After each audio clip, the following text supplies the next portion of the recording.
When I was just 9 years old, my parents cruelly threw me out of our home. I wandered through the dark until my uncle found me and took me in.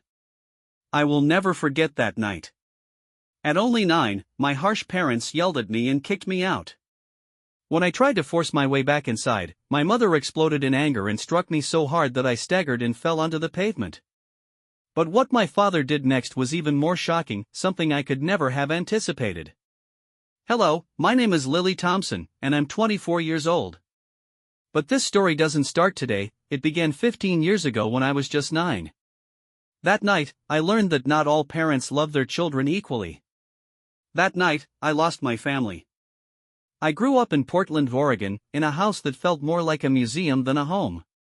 Everything was pristine, expensive, and flawless except for me.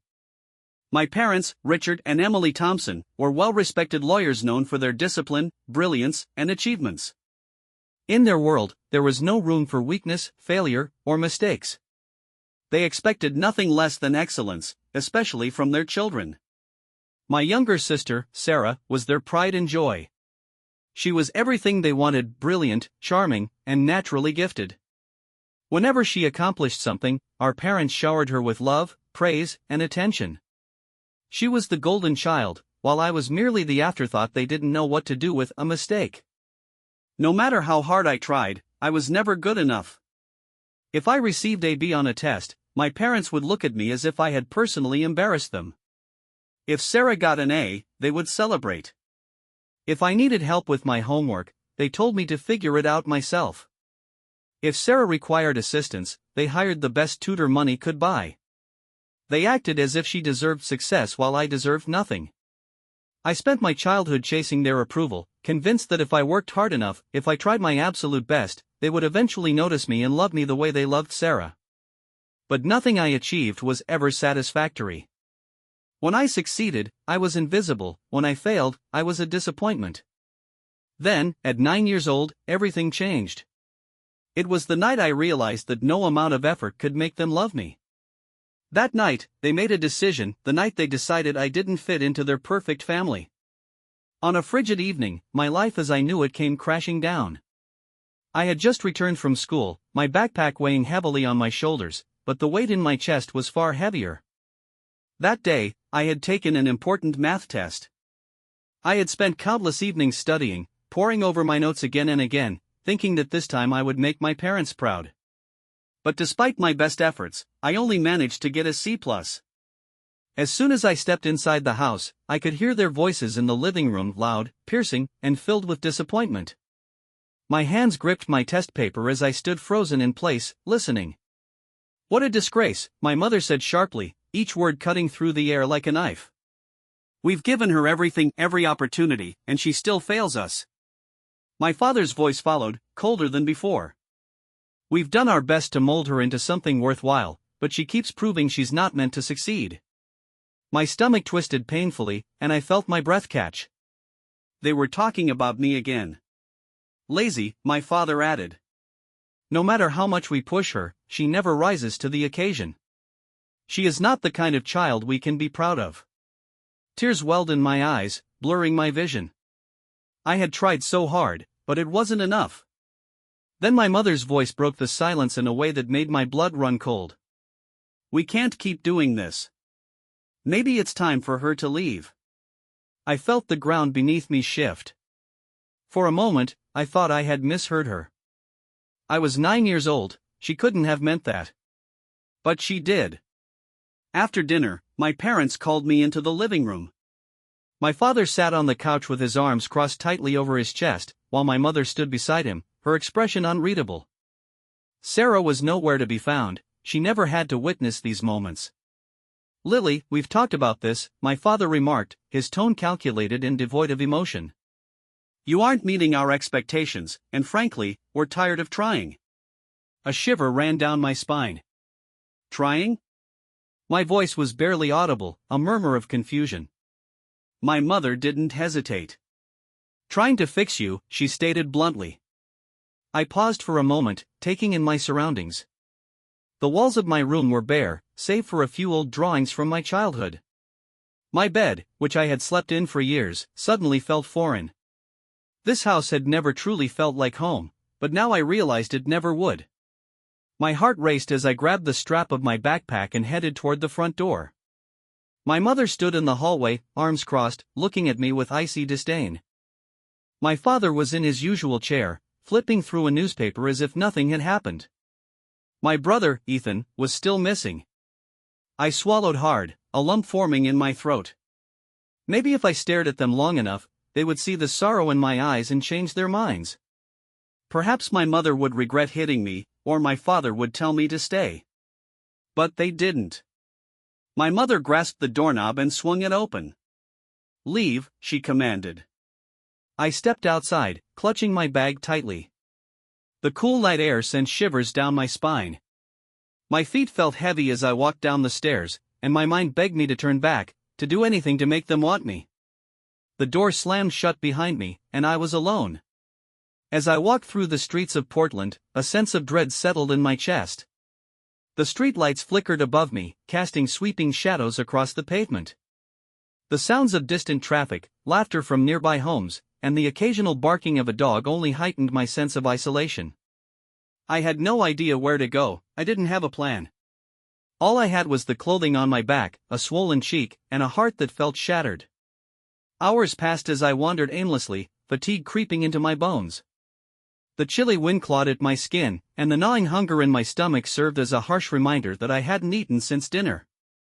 I wanted to collapse on the sidewalk and give up, letting the world swallow me whole. Just then, I heard a familiar voice. I stood in the dim light of a street lamp, arms wrapped around myself in a desperate attempt to stay warm. My feet ached from walking, my stomach twisted from hunger, and the sting of my mother's slap lingered on my cheek.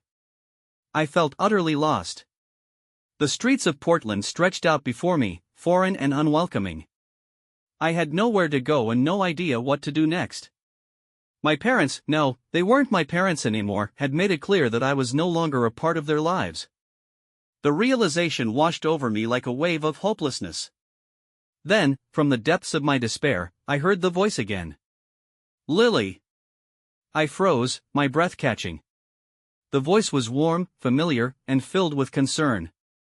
I turned around, my heart racing, and saw a woman standing a few steps away. It was Aunt Clara.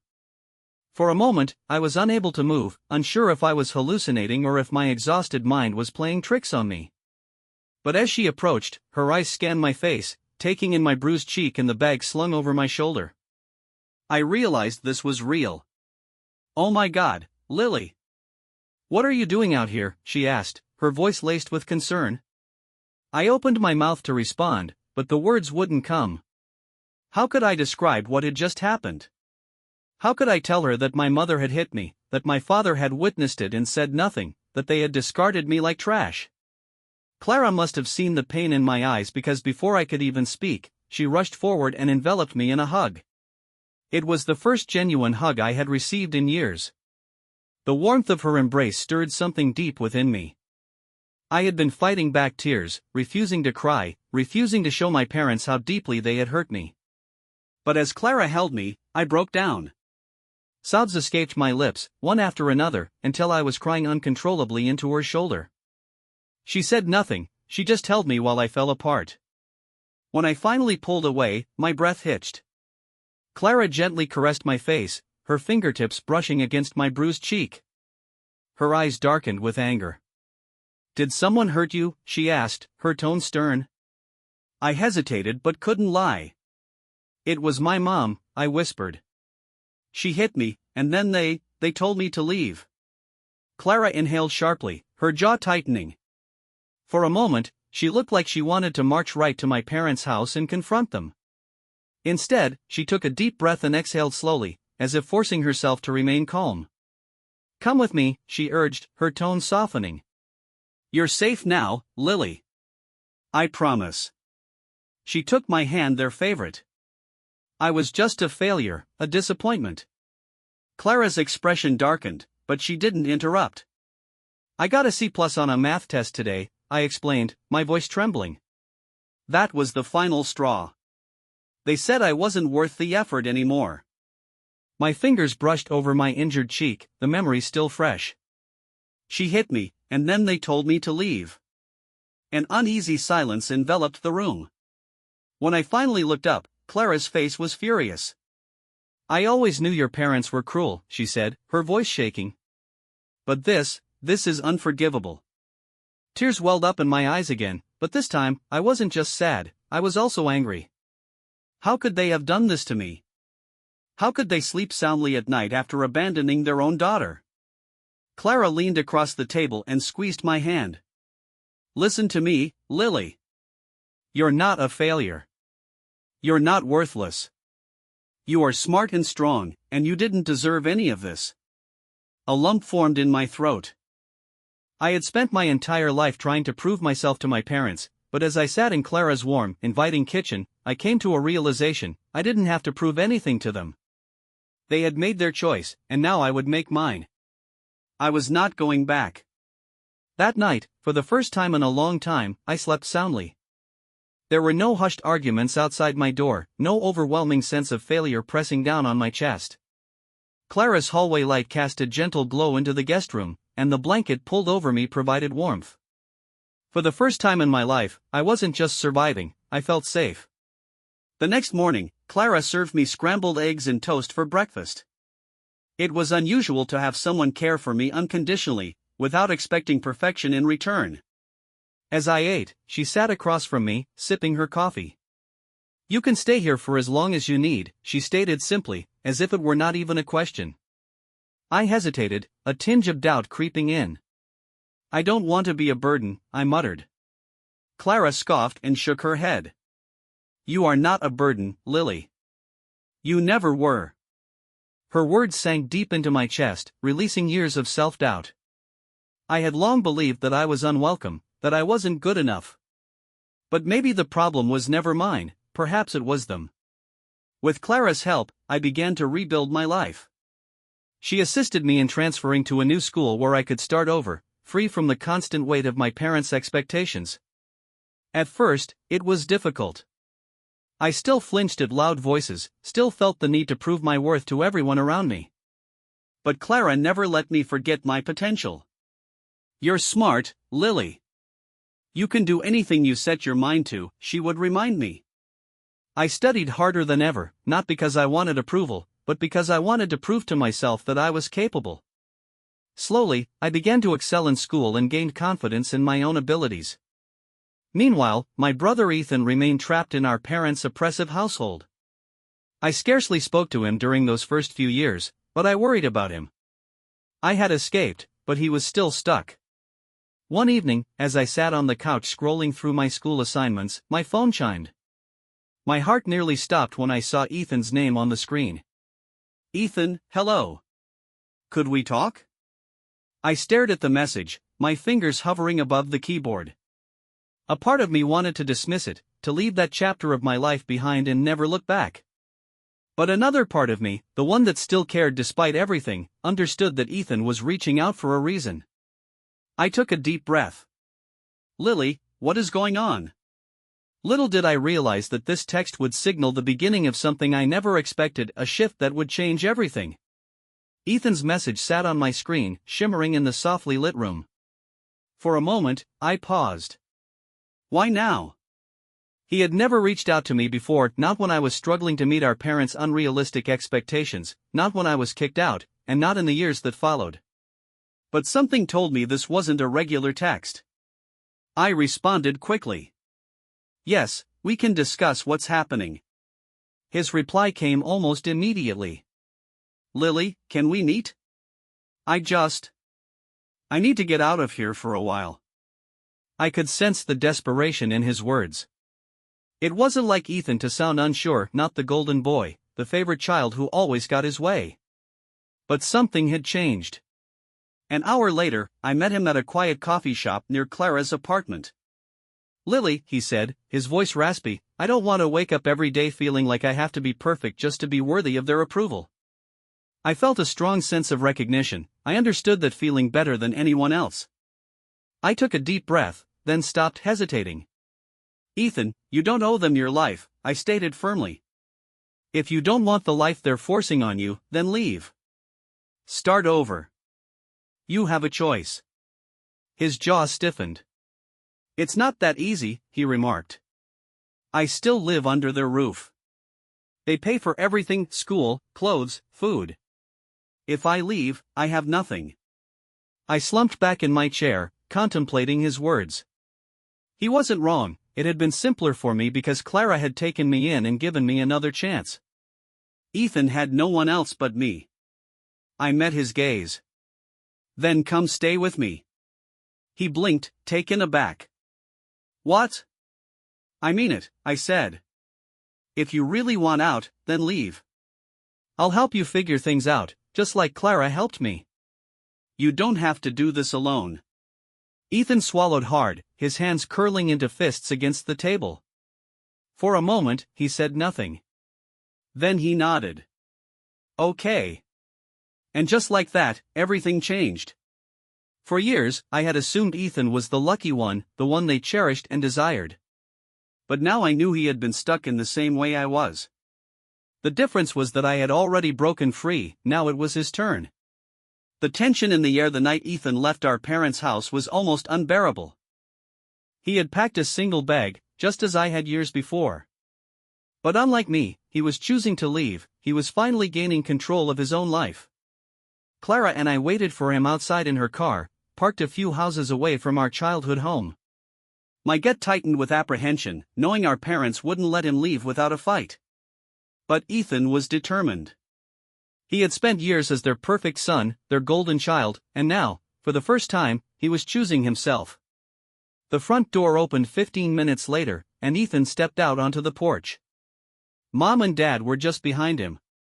Even from a distance, I could see the rage on their faces. Clara tightened her grip on the steering wheel. Are you sure he's ready for this? She wondered. I breathed slowly. He has to be. Ethan strode down the stairs, his movements rigid and strained. My father stood at the doorway, arms crossed, his face twisted with barely restrained fury. If you leave now, you will not come back, my father warned. Ethan paused, and I could practically feel his internal struggle. Years of training, years of being the preferred son, the one they shaped to their liking. Leaving meant losing all of that. But then he took another step forward. Then I won't come back. My mother let out a bitter laugh. You're making a mistake, Ethan. You're nothing without us. I felt my nails dig into my palms as she spoke. I had heard those same lines before, words designed to rob us of our confidence and make us believe we were powerless without them. But Ethan didn't shy away. He turned to them one last time. No, Mom. I was nothing with you. And with that, he walked toward us. Clara accelerated as soon as he got inside the car, pulling away from the curb. I turned to face Ethan, expecting him to show some expression of regret, but instead, he sighed with relief. For the first time in his life, he was free. That night, Ethan stayed in Clara's guest room, which had become my safe haven all those years before. He was quiet at first, processing everything, but as we sat at the kitchen table, something about him felt lighter. I should have done this sooner, he said, staring at his hands. I gave him a slight smile. You did it when you were ready. That's all that matters. Clara touched his shoulder. You'll figure things out, Ethan. And you don't have to do it alone. I nodded in agreement. We're in this together. For years, I believed my family was irreparably shattered and that I would never have a brother who truly understood what I had been through. But as I sat with Ethan and watched his confidence begin to recover, I realized something. Perhaps we were not broken, we were just breaking free. The days that followed felt strange. Ethan was finally out of our parents' grasp, but he was still getting used to his new situation. At first, he was quiet and reserved, often lost in thought his life. I was better off without them. Ethan remained silent for a moment before nodding. I think I'm getting there too. We sat in peaceful silence, the weight of the past gradually fading into the night air. As the months passed, I immersed myself in my studies, resolved to make something of my life, not for them, but for myself. Ethan began writing and recording music with newfound freedom. For the first time, we were creating lives we truly desired. Then one day, Clara approached us with an idea that would change everything. We were sitting in the living room, laughing at one of Ethan's silly song lyrics when she gave us a thoughtful look. "What if we did something with all of this?" she asked. Ethan lifted an eyebrow. "With my music?" "With everything we've been through," she clarified. "You both know what it feels like to be rejected, to be told you're not enough. What if we created a place for kids who feel the same way?" I frowned. "What do you mean?" Clara leaned forward, eagerness shining in her eyes. "A community center. A place where kids and teenagers who feel lost, abandoned, or pressured by their families can come and just be themselves. No expectations, no judgment, just support." The notion settled in my chest like a spark waiting to ignite. I remembered the kid I used to be, the child who yearned for affection, a secure haven, and someone to tell her she was enough. I envisioned what it would have been like if such a place existed back then. Ethan sat up taller. "We could have music programs, art classes, tutoring, a place where kids can actually do what they love without fear of being told they're wasting their time." Clara nodded. "Exactly." I met Ethan's gaze and knew we were going to do this. We intended to make our misery meaningful. We were finally going to build the home we never had. Months later, what began as a notion became a reality. The Thompson Community Center, named after ourselves rather than our parents, gradually took shape. We secured a small space, raised funds, and created something from nothing, a place where children could pursue their passions without fear, pressure, or rejection. Every time I stepped inside, I felt a strong sense of purpose. This was what I was destined to do, not to prove myself to my parents or seek their favor, but to create a safe haven for others. But just when I thought I had left the past behind, it came calling. It happened during a calm afternoon while I was at the community center reviewing schedules. My phone rang. I hadn't seen this number in years, and my stomach turned. I almost didn't answer, but curiosity got the best of me. "Hello?" A crisp, familiar voice came through the line. "Lily." I froze. My mother. It had been years since I'd heard her voice, but just hearing it made my chest constrict. "We need to talk," she said. I clenched my jaw. "We really don't." She let out a deep sigh. "Enough with the attitude, Lily. We've been patient, but this little act of rebellion has gone on long enough." I nearly laughed. An act of rebellion? Did she really believe I had built a whole new life just to spite her?